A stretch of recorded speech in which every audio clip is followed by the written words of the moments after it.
সকাল বন্ধুরা, স্কুলটা দেখা যাচ্ছে, স্কুলের ছাত্রছাত্রী চেঁচামেচি করতেছে, শোনাও যাচ্ছে। খুব সুন্দর না? এখনো স্কুলের ছাত্রছাত্রী এখনো যায় নাই, দুই একজন দেখা যাচ্ছে। আর আকাশটা মেঘলা, বৃষ্টি হচ্ছে, সুন্দর পরিবেশ। বৃষ্টিতে ধুয়ে সব কিছু সুন্দর হয়ে গেছে। এদিকে দেখুন, মামুনি আর দাদুভাই কী করতেছে। ওরা দুজনে ব্যায়াম করতেছে, একজনে একরকম ব্যায়াম করতেছে। আচ্ছা, আজকে কোনো ফুল ফুটে নেই। সকালটা বন্ধুরা আমার অনেক আগে হয়েছে, আমি সকালে বাইর হইনি বা ভিডিওটা ধারণ করি নাই, সেটাই আর কি। এদিকে কয়েকটা ইলিশ মাছ ভিজিয়ে রাখছি। ইলিশ মাছগুলোকে কেটে সুন্দর করে, আপনারা কীভাবে রাখেন জানি না, আমি ফ্রোজিং করে রাখি ওইভাবে ফ্রিজে, যে একটু জল দিয়ে রেখে দিলে একবারে তনতাজা থেকে যায়, একটু গন্ধ করে না, সে আর কি। ওইভাবে রেখে দিব, সেই জন্য এগুলো সবগুলো ভিজিয়ে রেখেছি। এদিকে চড়াটা ভিজিয়েছি, আর এক টুকরা মাংস। আরে ভাই, সোনার হয়তো আপনারা বলবেন যে প্রতিদিনে সোনা খাই কেন, ওইদিকে আওয়াজ আসতেছে। এদিকে ঠাকুর ঘর পরিষ্কার হয়ে গেছে, ঠাকুরের ফুল তোলা হয়ে গেছে। সকাল সকাল যদি ফুলের সাথে যদি একটু মিতালি না করি তাহলে কি ভালো লাগে বলুন? একটু ভালো লাগে, তাই তো ফুলের সাথে মিতালি করতে আসি।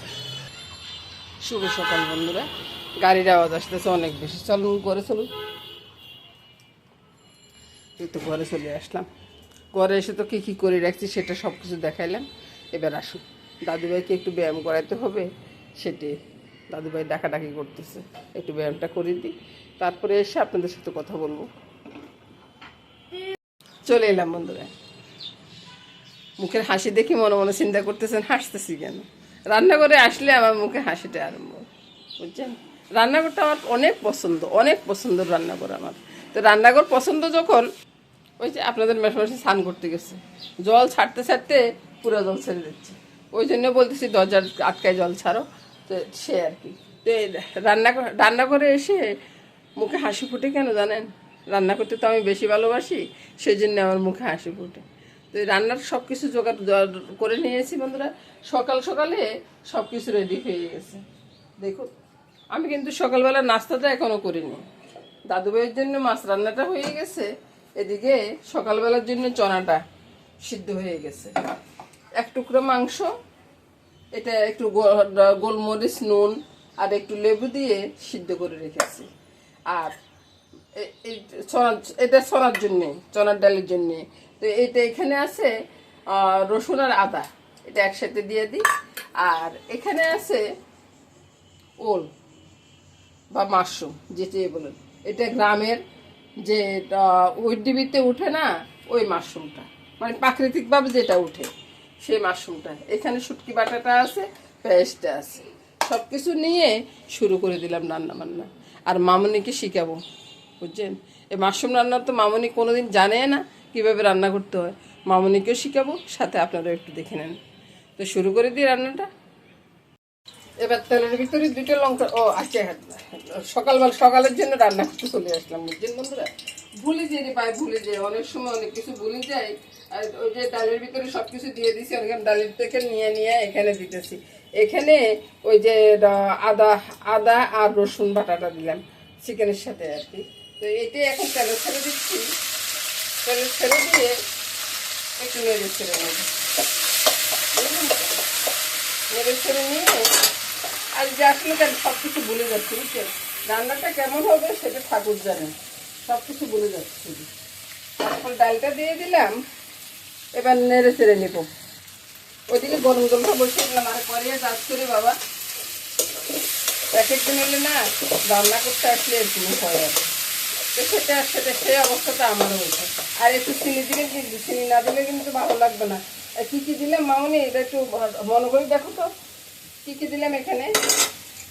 ওই তো নুন, হলুদ, লঙ্কা আর রসুন, আদা, এগুলো তো দিলাম। আর জিরা ধনিয়ার গুঁড়ি দিলাম না, জিরা ধনিয়ার গুঁড়ি দেওয়ার কোনো দরকারই নেই। আর এখন একটু গরম জল ছেড়ে দিব। গরম জল ছেড়ে দিয়ে রান্নাটা শেষ করব। গরম মশলার গুঁড়াটা দিয়ে দিব। এবার দেখো অন্য কিছুর আর কোনো দরকার নেই, দারচিনি এলাচি গুঁড়োটা দিয়ে দিলাম, এটা দিলেই হয়ে যাবে। আর নেড়ে চেড়ে নামিয়ে নিব, রান্নাটা শেষ। তারপরে আসেন দুপুরবেলার জন্য রান্না করব। ডালটা হয়ে গেছে, চুলাটা বন্ধ করে দিই, বন্ধ করে দিয়ে নামিয়ে নিই। কত সহজে রান্না করে ফেললাম বলুন তো। বাইরে ভাই আমি সব রান্নায় সহজ করে করি, তারপরেও কেউ যদি না করতে পারে তাহলে আমার দোষ কোথায় বলুন। এই যে কত সুন্দর রান্না হয়ে গেছে। এবার দেখুন কি নিয়ে আসছি, মাশরুম রান্না করব দুপুরের জন্য। তো পেঁয়াজ, শুটকি আর মাশরুমটা আছে এখানে, সব কিছু মেখে নিই, একসাথে মাখবো। কি কি দিচ্ছি সেটা একবার দেখুন। ভাই আমার বাম হাতে মোবাইলটা আছে, ডাইন হাতে আমি কাজ করতেছি। আমি এইভাবেই কাজ করি, অনেক সময় এরকম হয় মামনি কাছে না থাকলে। মামনি কাছে থাকলে তো কোনো সমস্যা হয় না। আর কথা বলতে বলতে নুন হলুদ লঙ্কাটা দিয়ে দিলাম। এবার একই সাথে ওই যে মাশরুমটা, আর পড়ে যাচ্ছে কেন রে বাবা, সব কিছু আজকে শুধু পড়তেছে তো পড়তেছে, কি ভুল হচ্ছে এবার আপনারা চিন্তা করে এটা ভালো করে মেখে নিই, তারপরে আপনাদেরকে দেখাবো। সব কিছু মাখানো হয়ে গেছে দেখুন, সোজা বুঝছেন। শুধু ওই যে মাশরুমগুলো পরিষ্কার করতে, এটা প্রাকৃতিকভাবে উঠে তো, এটার ভিতরে অনেকটা বালু থাকে, মাটি থাকে, তো এটা পরিষ্কার করতে একটু টাইম লাগে। আর নাড়তে বা এটা এই রান্নাটা খুব সোজা। এটাকে গড়ার গুঁড়ো করে নাড়বো, নেড়ে নেড়ে একটু ভাজি ভেজে করবো। আর ভাজি আর হবে না, এটা থেকে অনেকটা জল বের হয়ে যাবে। পুরো ঘরটা অন্ধকার হয়ে গেছে, এখন লাগ জ্বালে কাজ করতে হবে। চিন্তা করে না, দিনের বেলায় যদি এরকম হয়, অনেক জোরে বৃষ্টি আসতেছে। এভাবে নেড়ে ছেড়ে আর একটু ভাজি ভাজি করবো, তারপরে ঝুলটা দেবো। বুঝছেন, একটু ভাজা ভাজা না হলে না, ওই যে ওল বা মাশরুম যাই বলুন, ওটার গ্রানটা খুব ভালো আসে না। এবার গ্রানটা খুব ভালো আসবে এভাবে ভেজে ভেজে রান্না করলে। এবার আমি জলটা দিয়ে দেবো, আর একটু জল দিব, এটা শুকাই গেলে আবার জল দিয়ে দেবো। এটা যতটা সিদ্ধ হবে তত খেতে টেস্ট। আর স্বাস্থ্যের জন্য বলুন, একটু কম সিদ্ধ করে খাবেন, তাহলে স্বাস্থ্যের জন্য ভালো। টেস্টের জন্য একটু সিদ্ধ করে খেতে হবে। আর আমরা তো সবসময় পাই না, বছরে এক আধবার পাই, ওটা ভালো করে রান্না করি। এবার আমি এদিকে রুটিটা করে নেব, এটা আস্তে আস্তে সিদ্ধ হতে থাকুক। আকাশে কালো করে মেঘ মারছে বুঝছেন, এক্ষুনি বৃষ্টি নামবে। ওই দিকটা একটু আলো আছে, মানে ধূসর মেঘ আছে, কালো মেঘ আছে। কালো মেঘ যেখানে আছে সেখানে মনে হয় বৃষ্টিটা নামবে, আর ধূসর মেঘ যেখানে আছে সেখানে মনে হয় বৃষ্টিটা থেমে গেছে। মা, আজকে কি সকালে নাস্তা? তাহলে চলে এসো, চলে এসো। রুটি বাবা সবসময় হবে, রুটির ফাঁকে ফাঁকে এক একদিন পরোটা হবে, বুঝছো তো। এই যে দেখো রুটিগুলো কত সুন্দর করে বানিয়ে ফেললাম, দেখো দেখো দেখো রুটিগুলো দেখো। আর এটার সাথে কি হবে, সোনার ডাল হবে। সোনার ডালটা আগে রান্না করে ফেলছি, একটু ঠান্ডা ঠান্ডা হয়ে গেলে রুটিটা গরম আছে, সোনার ডালটা দিয়ে খেতে দারুণ লাগবে, বুঝতেছো। এভাবে সবগুলো কাজ গুছিয়ে করলে কাজগুলো সুন্দর হয়, বুঝছো তো। আমি আরেকটা রুটি দিয়ে দিচ্ছি, পরের রুটিটা আবার বেলে নিই করবা, বুঝছো, তাহলে তোমার কাজগুলো অনেক সহজ হয়ে যাবে। ও দিদি ভাই, জলটা শুকায় এ পর্যায়ে আসছে, এর ফাঁকে কিন্তু আমি রুটি রুটি সব কিছু করে নিয়েছি, বুঝছেন তো। মাশরুমটাকে আমি এভাবে ওই যে গুটির ইয়ে দিয়ে একটু ম্যাশ করে দিচ্ছি। মাশরুমটা সকালে গলে না, আর এটা প্রাকৃতিক মাশরুম, এটা সহজে গলে না। এবার তো আপনারা বলবেন যে কোত্থেকে পেলেন আপনি প্রাকৃতিক মাশরুম। আরে ভাই এ বাজারে দেখি যে, এবছরে দেখতেছি, অন্য বছর দেখিনি, এ বাজারে দেখি যে একজন মহিলা নিয়ে আসে। তো এবার নেড়ে চেড়ে ভালো করে শুকিয়ে নিব, তেলটা বেশি উঠলে তারপরে নামাবো। আজকের এই মাশরুমটা রান্না হলে না, আমার ঘরে কেউ আর অন্য কিছু খাবে না, সবার এই মাশরুমটা বা ওলটা ভীষণ পছন্দ, বুঝলেন।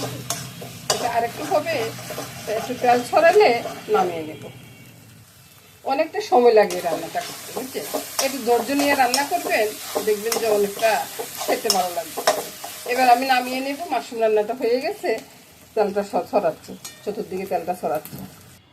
এবার দেখুন মাশরুম রান্নাটা করে নিলাম, আর একটু পরে তেলটা যখন বেশি উঠবে না, এত সুন্দর লাগবে দেখতে, আর খেতেও অনেক মজা, অনেক মজার রান্না ভাই। একবার হলেও রান্না করে খেয়ে দেখুন। এটাই পোস্ত, কাঁচা লঙ্কা আর জিরা বেটে নিচ্ছি। এগুলো বেটে তারপর ইলিশ মাছটা কেটে নিয়ে আসবো। মাছটা একবারে ধুয়ে নিয়ে আসছি। এবার মাছগুলোকে আমি কড়াইয়ে দিয়ে দিব। কেন বাটিতে দিচ্ছি না সেটা আপনাদেরকে পরে বলবো। রান্নাটা পুরোপুরি দেখুন। এই যে পোস্ত, কাঁচা লঙ্কা, জিরে একসাথে বেটে নিলাম, ওগুলো দিয়ে দিলাম।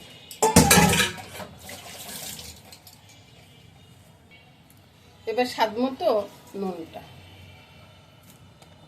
তারপরে হলুদের গুঁড়া আর লঙ্কার গুঁড়া দিব সামান্য করে, কারণ কাঁচা লঙ্কা বাটা দিছি, লঙ্কার গুঁড়া সামান্য করে দিব। এবার দিয়ে দিব তেলটা, যতটুকু রান্নাতে করতে তেল লাগে ততটুকুই আমি দিয়ে দিলাম। আর এবার ভালো করে মেখে নিই, সবগুলোকে ভালো করে মেখে নিই। আর এবার আমি একটু জল দিব, কারণ আমি তো কড়াইতে করতেছি, তো সেজন্য একটু জলটা শুকিয়ে যাবে, জলটা দিয়ে দিচ্ছি। আর এই মাছটা আমি এভাবে করতেছি এ কারণে, ডিমওয়ালা মাছ। অনেক সময় দেখা যায় যে বাটিতে দিলে ডিমগুলো ভিতর থেকে সিদ্ধ হয় না, বুঝছেন? কটা কাঁচা লঙ্কা দিয়ে দাও বাবা। মামনি কটা কাঁচা লঙ্কা দিয়ে দিল। আমি আরেকটু জল দিয়ে এবার চুলার আঁচটা একবারে কমিয়ে দিয়ে আমি বসিয়ে রাখবো, ঢাকা দিয়ে বসিয়ে রাখবো। এবার আপনি চাইলে ঘরের বাদ বাকি কাজগুলো করে আসতে পারেন। ঢাকাটা সরাচ্ছি, চুলাটা বন্ধ করে দিলাম, এবার নামিয়ে নেব। কি সুন্দর একটা রান্না হয়ে গেছে। আর মাছ ভাবার যখন আপনি ওই ডিমওয়ালা মাছ হবে না, তখন এভাবে দিবেন। এভাবে দিলে মাছের ডিমগুলা সুন্দরভাবে সিদ্ধ হয়ে যাবে আর নরম থাকবে না ভিতরে, খেতেও না দারুণ লাগে।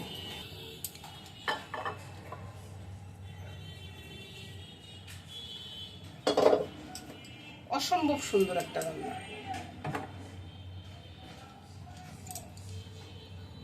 আর এর সাথে সাথে আমার সব রান্না হয়ে গেছে। এদিকে ইলিশ মাছের ভাপাটা আছে, এদিকে দাদুভাইয়ের জন্য বড় মাছ আছে, এদিকে মাশরুমের তরকারিটা আছে, ওল মানে মাশরুম ওই, আর এদিকে চনার ডালটা খেয়ে দিয়ে যা একটু আছে, ডাল তো আছে। সব নিয়ে বন্ধুরা রান্না বান্না শেষ করলাম। নমস্কার বন্ধুরা।